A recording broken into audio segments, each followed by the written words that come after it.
Assalamualaikum warahmatullahi wabarakatuh.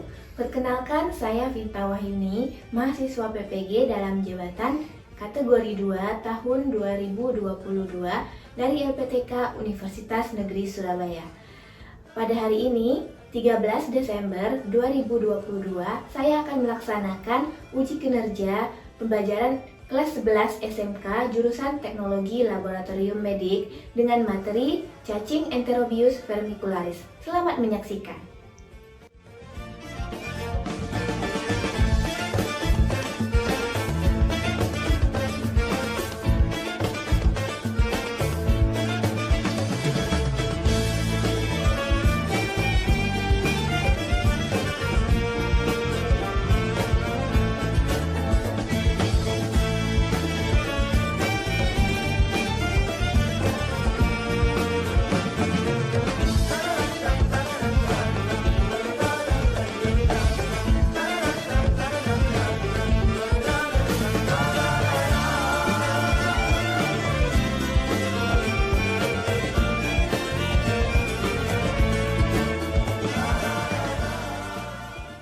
Assalamualaikum warahmatullahi wabarakatuh.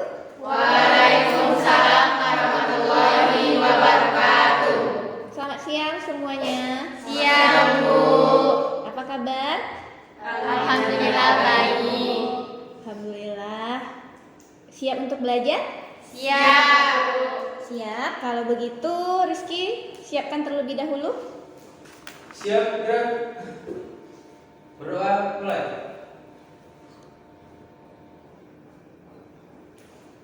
Selesai. Oke, sebelum kita mulai pembelajaran, Ibu absen terlebih dahulu ya. Baik, Bu.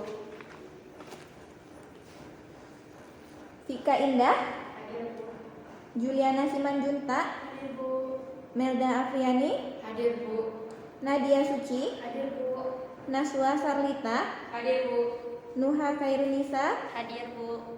Randy Kurniawan. Sakit, Bu. Sakit, sudah berapa lama? Seminggu. Sudah lama ya. Sudah dijenguk belum? Sudah, Bu. Nah, alhamdulillah, semoga Randy lekas sembuh ya. Amin. Amin. Jadi hari ini kita sudah masuk ke materi baru ya, sudah masuk ke caci yang baru. Jadi sebelum belajar, ada satu motivasi untuk kalian supaya kalian hidup bersih dan sehat. Nah, jadi cacing yang akan kita pelajari ini masih banyak kasusnya ditemukan di negara kita, apalagi di anak-anak. Jadi jangan menunggu sakit dulu baru memulai pola hidup sehat, tapi budayakanlah hidup sehat untuk mencegah segala penyakit. Oke? Oke, Bu. Oke. Untuk materi kita sebelumnya yaitu tentang cacing tambang. Ada yang ingat cacing tambang? Oke, silahkan Nuha, sebutkan apa yang Nuha tahu tentang materi kita sebelumnya yaitu tentang cacing tambang. Kalau cacing tambang itu, Bu, adalah cacing yang biasanya terdapat banyak di daerah pertambangan. Spesiesnya ada dua, Bu. Ada Ancylostoma duodenale sama Necator americanus, Bu. Oke, jadi untuk cacing tambang ini pertama kali ditemukan di daerah pertambangan, ya. Dan spesies yang disebutkan oleh Nuha tadi adalah spesies yang menginfeksi manusia. Jadi yang menginfeksi hewan beda lagi, tetap cacing tambang tapi beda spesies. Nah, lalu cacing tambang ini juga bisa menyebabkan anemia karena menghisap darah si hospes. Lalu apa kira-kira hubungannya dengan materi kita hari ini yaitu tentang cacing Enterobius vermicularis atau cacing kremi? Ada yang tahu? Tidak. Tidak. Nah, jadi cacing tambang ini masih satu kelas dengan si cacing Enterobius vermicularis ini, yaitu kelas apa? Ya, Nuha. Nematoda, Bu. Ya, jadi masih kelas nematoda. Khususnya itu nematoda usus ya. Jadi masih sama-sama hidup di usus. Oke. Nah, jadi ada beberapa tujuan pembelajaran kita, ada 6. Nah, Ibu harapkan kalian semua bisa mencapai semua ini. Silahkan dicatat tujuan pembelajaran kita. Oke, sudah selesai? Sudah, oke. Jadi Ibu harapkan kalian semua bisa mencapai semua ini, tujuan pembelajaran yang 6 ini. Nah, selain itu, apalagi kira-kira tujuan kita mempelajari cacing ini? Yaitu jika suatu ketika keluarga kalian ada yang terinfeksi oleh si cacing kremi ini dan mempunyai gejala seperti yang akan kita pelajari nanti, kalian bisa melakukan tindakan yang tepat. Nah, misalnya di keluarga kalian itu ada yang anusnya gatal-gatal pada malam hari, jadi kalian tahu tindakan apa yang akan kalian lakukan, ya. Selanjutnya ini ada satu kasus, silahkan disimak baik-baik kasusnya. Gejala yang paling umum terjadi pada perintah memiliki enterobiasis adalah sensasi gatal pada daerah perianal, terutama pada malam hari. Hal ini disebabkan oleh pergerakan cacing pada area anus. Pada wanita, sensasi gatal juga dapat terjadi pada daerah pulpa dan dapat menyebabkan iritasi ringan. Sensasi ini memberikan rasa tidak nyaman dan keinginan untuk menggaruk yang besar pada pasien dan dapat menyebabkan insomnia dan kurang konsentrasi. Jika pasien menggaruk daerah anus terlalu kencang, permukaan kulit anus dapat terluka sehingga dapat menyebabkan iritasi, pendarahan, dan eksim. Nah, jadi dari kasus tadi, kira-kira apa yang menyebabkan seorang anak tadi, yang perempuan tadi, menggaruk berlebihan pada anusnya, bagian anusnya? Lalu kira-kira sampel apa yang akan kalian gunakan jika kalian menemukan kasus seperti itu? Nah, oke, jadi silahkan didiskusikan dengan teman satu kelompoknya.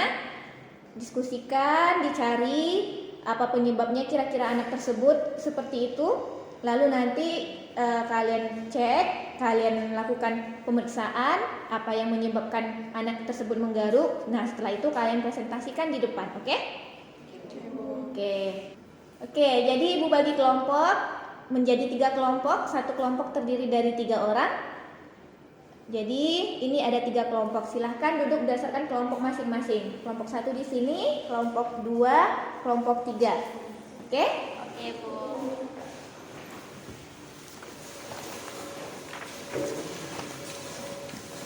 Sudah duduk berdasarkan kelompok? Sudah, Bu. Oke, nah jadi Ibu akan membagikan belangko pemeriksaan. Jadi di belangko tersebut kalian checklist pemeriksaan apa yang akan kalian lakukan, dan Ibu juga akan membagikan LKPD. Jadi kalian isi dengan kelompok kalian ya.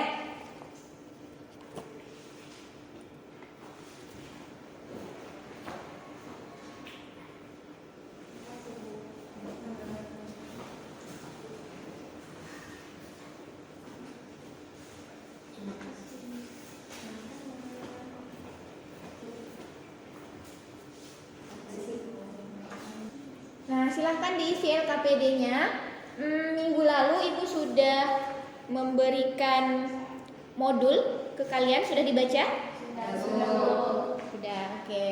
Alhamdulillah ya. Jadi selain melihat modul, kalian bisa mencari di buku paket, bisa juga di internet. Boleh mencari di Google ya. Baik, Bu. Nah, ingat setiap kalian diskusi kelompok lalu melakukan pemeriksaan praktikum, itu Ibu nilai ya. Jadi keaktifan kalian kerjasama itu dinilai. Oke? Oke, Bu. Untuk kelompok 1 sudah sampai mana? Sudah sampai kegiatan 2, Bu. Oke, sudah sampai kegiatan 2. Lanjutkan ya. Oke, nanti setelah selesai mengisi LKPD langsung melakukan pemeriksaan terhadap sampel yang akan diberikan. Untuk kelompok 2 sudah sampai mana? Udah sampai di pengujian sampel. Oke, baik. Sudah kegiatan 2 juga. Iya.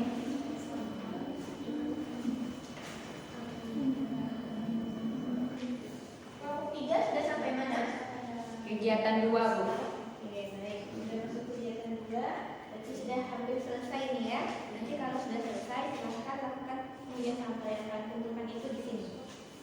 Iya, Bu. Nah, jika sudah selesai berdiskusi, silahkan lakukan pengujian sampel di sini. Oke.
Jadi kelompok 3 karena sudah menemukan, silakan bersih-bersih, lalu dilanjutkan membuat PPT PowerPoint-nya, nanti dipresentasikan di depan. Oke Bu. Oke.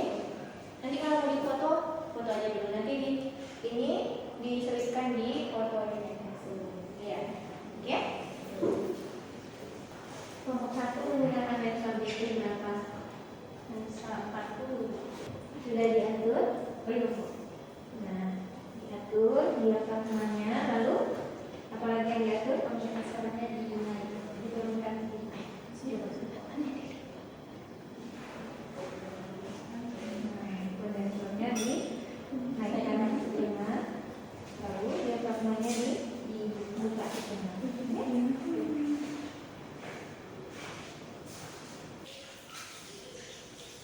Ibu, ya, sudah ketemu. Oke, coba dilihat.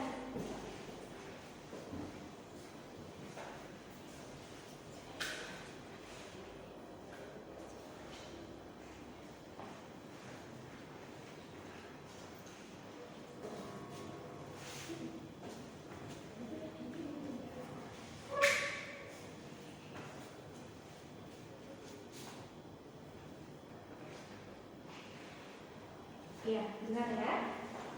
Nah, silakan lanjutkan membuat PowerPoint-nya. Ini difoto terlebih dahulu, nanti dimasukkan ke PowerPoint bahwa ini hasil kajian. Oke? Oke. Setelah itu bersih-bersih ya.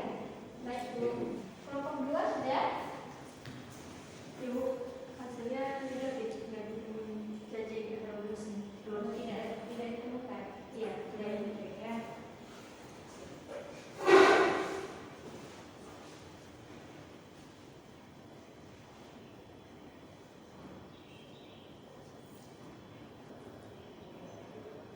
Oke, negatif ya. Nah, silakan dibereskan. Lanjut ke PowerPoint ya. Baik, Bu. Baik, berhubung semua kelompok sudah melakukan pemeriksaan, sekarang silakan dilanjutkan PowerPoint-nya untuk dipresentasikan nanti. Oke? Baik, Bu.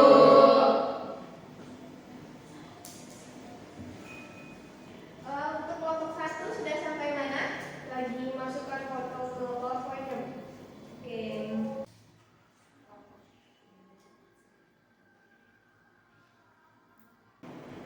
Untuk kelompok 2 sudah sampai mana? Sudah sampai situ-situ Bu dan sedang mencari referensi lain. Oke. Mencari apa itu? Mencari referensi polaris.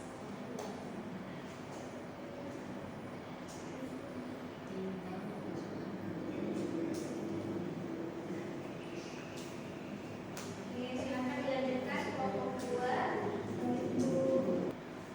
Untuk kelompok 3 sudah selesai? Tinggal memasukkan jawaban ke PPT Bu dari hasil yang kami dapatkan tadi. Oke, lanjutkan ya.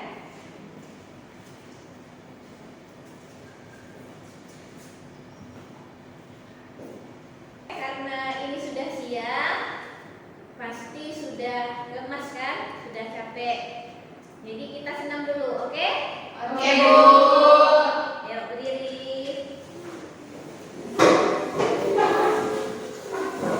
Nah, kursinya ditemukan dulu. Siap untuk senam? Siap, Bu.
hasil yang mereka dapatkan. Untuk kelompok lain silahkan disimak ya. Baik, Bu.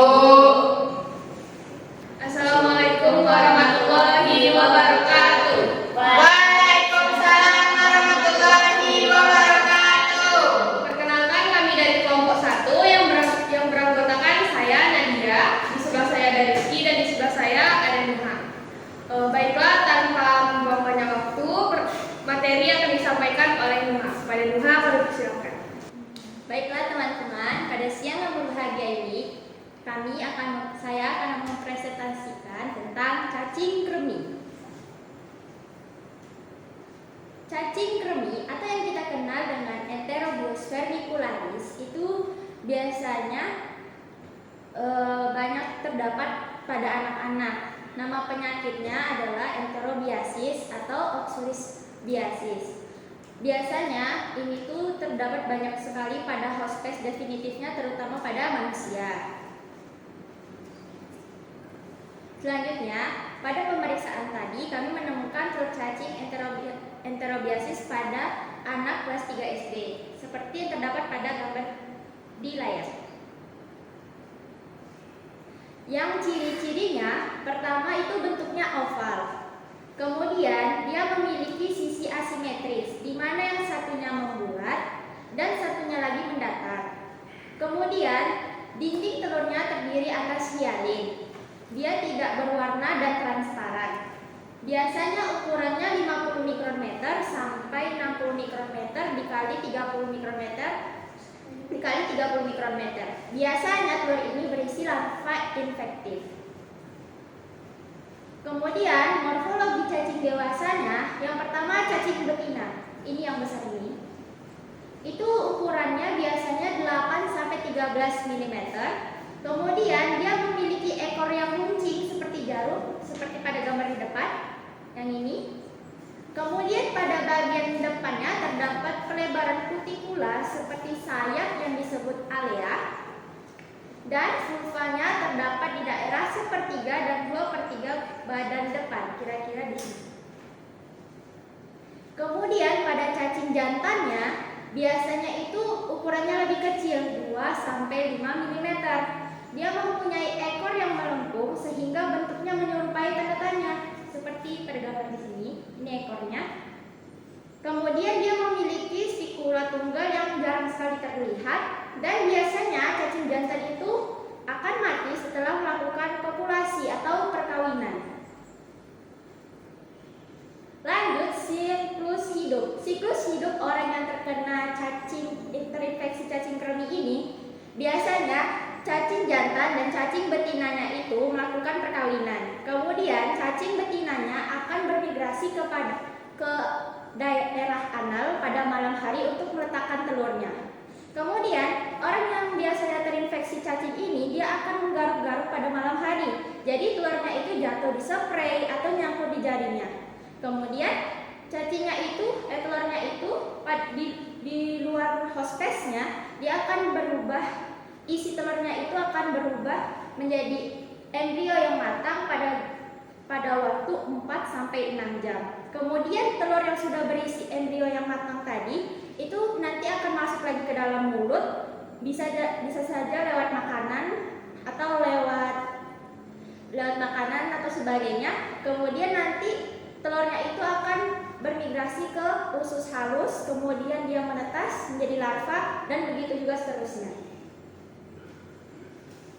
Oke, baik. Jadi kami dari kelompok 1 akan membuat video edukasi tentang cara pencegahan cacing enterobius ini, di mana kami akan membuat simulasi cara pencegahannya dari cuci tangan, sering menjemur spray, sering mengganti spray, habis itu memotong kuku supaya cacing enterobius ini tidak semakin menyebar luas di daerah masyarakat kita. Oke, sekian presentasi dari saya. Saya kembalikan ke moderator. Oke, sekian presentasi dari kelompok kami. Apakah ada yang ingin bertanya? Saya, Silakan kepada Ika. apakah penyebaran ini melalui tanah juga? Terima kasih kepada Ika. Selanjutnya pertanyaan Ika akan dijawab oleh Rizky. Pada Rizky, silakan. Baiklah, saya Rizky Ramadan akan menjawab pertanyaan dari Ika. Apakah cacing enterobius bisa menular melalui tanah? Jawabannya bisa. Jawabannya bisa. Bagaimana Vika? Ibu, Ya. ini penyangga Bu. Kalau menurut saya Bu, cacing enterobis vermicularis ini kan tidak bisa ditularkan melalui tanah karena dia kan termasuk non-soil transmitted helminth. Apa itu non-soil helminth? Tidak, cacing yang menularnya tidak melalui tanah. Oke, jadi menurut Rizky, cacing ini bisa ditularkan melalui tanah, sedangkan menurut Naswa itu tidak bisa ditularkan melalui tanah karena cacing ini termasuk ke non-soil transmitted helminth. Rizky dapat dari mana? Saya mendapat itu dari Google. Dari Google. Kalau Naswa dari mana? Dari buku cetak Mikrobiologi Kesehatan Bu. Oke. Nah, oke, jadi sebenarnya cacing Enterobius vermicularis ini atau cacing kremi yang kita kenal ya. Jadi ini tidak ditularkan melalui tanah. Nah, boleh kita mencari referensi di Google, tapi tidak semua yang di Google itu benar. Ya, boleh cari referensi yang lebih tepat. Bagaimana Vika? Sudah Bu, sudah terjawab. Oke. Silakan kelompok 1. Lanjutkan. Sekian dari kelompok kami. Assalamualaikum warahmatullahi wabarakatuh. Waalaikumsalam warahmatullahi wabarakatuh.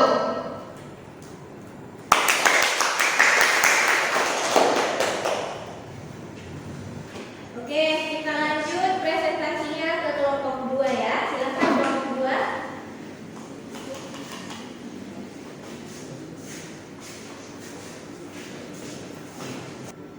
Nah, untuk pengobatannya, obat yang biasa digunakan untuk membasmi cacing kremi ini adalah obat antelmintis atau mebendazole, pirantel, pamot, dan albendazole. Obat ini harus diberikan dalam 1 dosis pada awalnya, kemudian 1 dosis lagi 2 minggu kemudian. Nah, obat ini kurang dapat diandalkan karena membunuh telur cacing kremi. Oleh karena itu, dosis kedua digunakan untuk mencegah infeksi ulang cacing kremi dewasa yang menetas dari telur yang tidak dibunuh pada dosis awal. Baiklah, sekian dari kelompok 2. Saya kembalikan ke moderator. Sekian presentasi dari kami. Apakah ada yang bertanya? Saya ingin bertanya.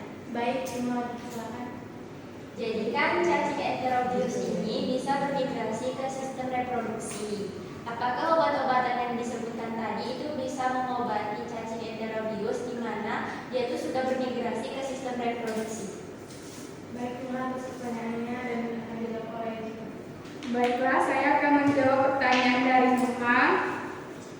Bisa, karena untuk penanganannya akan sama saja dengan penanganan infeksi cacing kremi pada umumnya, yakni menggunakan obat yang memiliki kandungan albendazole, mebendazole, dan pirantel pamotep. Bagaimana Nurah? Sudah puas. Sudah puas? Oke, silakan kelompok 2. Karena Nurah sudah puas, silakan ditutup.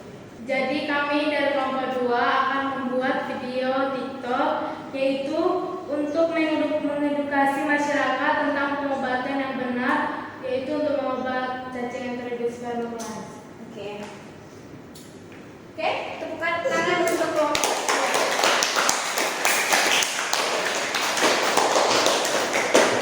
2. Baiklah, sekian presentasi dari kami. Terima kasih.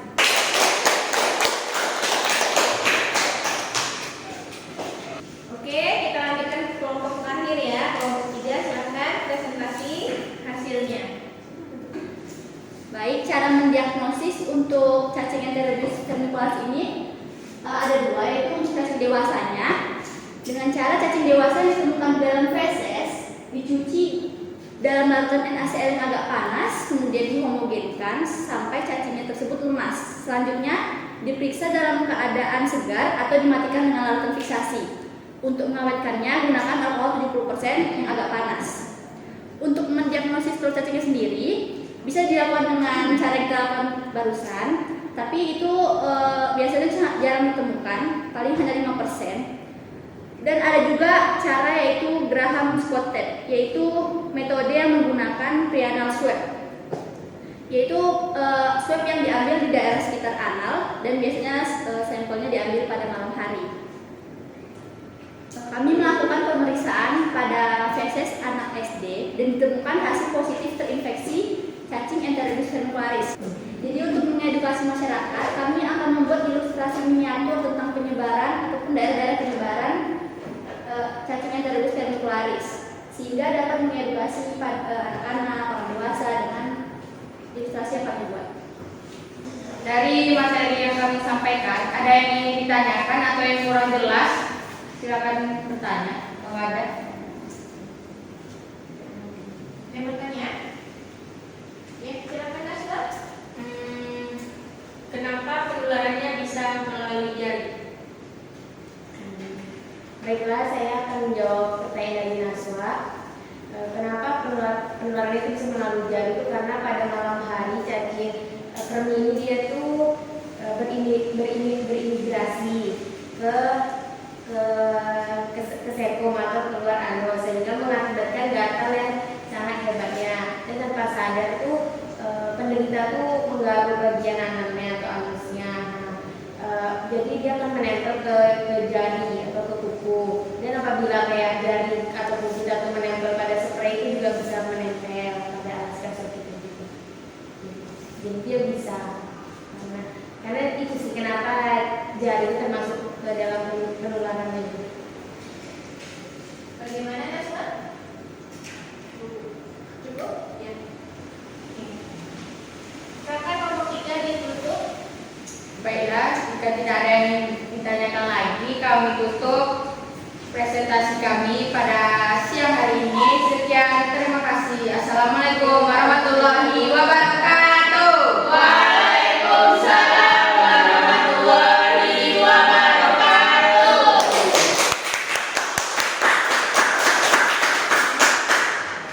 Baik, alhamdulillah semua kelompok sudah mempresentasikan hasilnya ya. Untuk kelompok 1 tadi hasilnya positif, untuk kelompok 2 hasilnya negatif, untuk kelompok 3 hasilnya positif tadi ya. Terdapat telur Enterobius vermicularis pada sampel yang kalian bawa ya. Nah, ini ada beberapa hal yang ingin Ibu luruskan terkait yang kalian presentasikan tadi. Nah, untuk kelompok 1 tadi ada menyebutkan tentang cacing enterobiasis. Nah, enterobiasis itu adalah Nama penyakitnya. ya nama penyakitnya. Nama cacingnya apa? Enterobius vermicularis. Ya, nama cacingnya Enterobius vermicularis atau Oxyuris Vermicularis. Sedangkan enterobiasis itu adalah Nama penyakitnya. Nah, jangan salah ya. Oke, lalu untuk kelompok 3 tadi cara penulisan. Nah, cara penulisan tadi di judul tadi Ibu lihat penulisannya huruf kapital semua. Sadar? Sadar tidak? Tidak. Nah, ya, jadi perhatikan penulisan nama Latin itu ya. Nah, kita sudah belajar cara penulisan nama Latin yang baik dan benar kan? Bagaimana caranya? Nah, ya Vika dari kelompok 3. Bagaimana caranya? Jadi penulisan itu pada huruf pertama itu biasanya huruf besar dan bacaannya itu bisa dimiringkan. Kalau tidak miring diberi garis bawah. Oke, jadi penulisannya itu diawali yang huruf pertama awalnya itu adalah huruf Kapital. lalu diiringi dengan huruf Kecil. dan jangan lupa tulisannya dimiringkan Miringkan. atau Digas bawah garis. ya diberi garis Bawahnya. Oke, lalu untuk cacing betinanya, nah biasanya untuk cacing betina dari cacing parasit ini daripada cacing jantan. Lihat dari ukurannya ya. Cacing jantan pada cacing Enterobius ini akan mati apabila melakukan populasi. Nah, jadi setelah melakukan perkawinan, cacing jantannya akan mati. Lalu ciri-ciri dari cacing betina itu memiliki ekor yang runcing dan lurus, ya. Sedangkan cacing jantannya Melengkung. seperti pada badannya. Nah, lalu ada teknik khusus tadi yang kalian sebutkan ya, berbeda dengan teknik yang kita gunakan tadi. Yang kita gunakan adalah metode indirect. Ya, kalau yang kalian sebutkan ada teknik khusus Graham Scott step. Oke. Lalu untuk bentuk dari cacing ini putih ya, putih, kecil, tipis. Orang-orang sering menyebutkan bahwa cacing ini seperti ampas kelapa.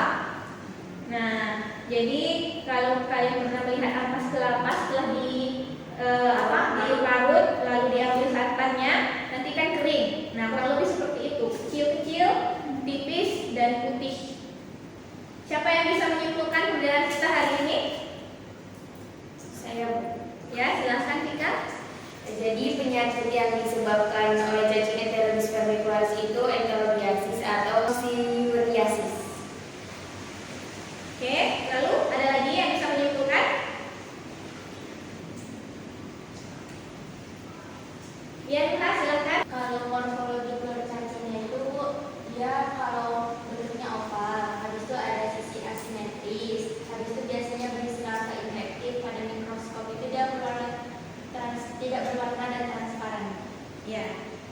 Oke, jadi untuk telurnya itu transparan ya, dan bentuknya asimetris. Salah satunya bulat, lalu salah satunya lagi mendatar. Oke. Sekian pembelajaran kita hari ini. Untuk pertemuan kita berikutnya itu adalah tentang cacing Wuchereria bancrofti. Nah, cacing ini adalah cacing penyebab kaki gajah. Ya, dan jadi nanti Ibu akan membagikan modulnya atau besok ya, silakan kalian baca. Dan minggu depan kalian siap untuk belajar Wuchereria bancrofti. Selain itu, minggu depan kita juga akan melakukan asesmen atau penilaian terkait cacing hari ini ya, cacing Enterobius vermicularis. Silakan Rizky disiapkan. Siap, gerak. Berdoa mulai. Selesai. Terima kasih untuk anak-anak Ibu semua. Lebih dan kurang Ibu mohon maaf. Tepuk tangan untuk kalian semua.